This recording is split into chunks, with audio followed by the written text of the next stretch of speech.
जय मिथिला।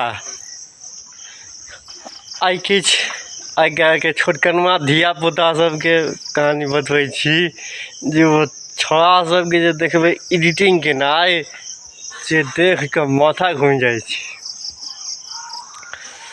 आइ के छोड़ा सब बुझलिए कंप्यूटर क्लास करऽ जायत, कंप्यूटर क्लास करऽ जायत आ ओहिमे एडिटिंग सीखत।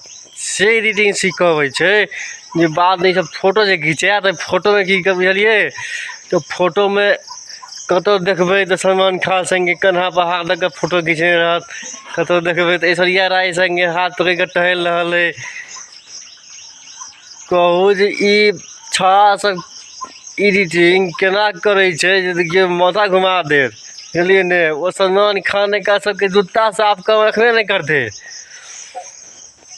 ओकरा संगे कन्हा पर हाथ दऽ के घूमै छै, ऐश्वर्या राय संगे हाथ पकड़ के टहलै छै। हाँ कतई देर देखबै जे रहत घर से फूसा घर, हाँ आ जे छै से फोटो मतलब फूसा घर में फोटो घिचा लेत आ पाछा में जे छै से लाल किला खड़ा कर देत। हम लाल किला में छी, पाछा में इंडिया गेट लगा देत, इंडिया गेट पर छी।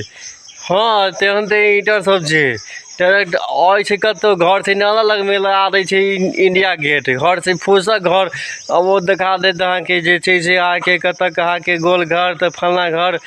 हाँ तेहन ते एडिटर सब निकललै जबरदस्त एडिटिंग करे छै। हाँ मुँह छै जे छै से अहाँके अधवा सन के, हाँ और में जे छै से लगा देत फलना चिल्ला तते रंगे लोग के जे छै देखावल जे हम फलना जगह छी। हम कहलिए जे भाई पहले अपन मुँह के एडिटिंग कर,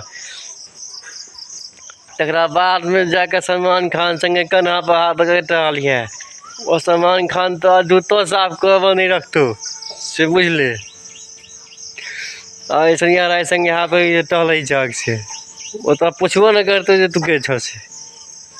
हाँ आजकल के छौड़ा सब एहने छौड़ा सब हाँ देखे एडिटिंग गजब करे छै, एडिटिंग करे छै देखबै तो माथा घूमि जायत।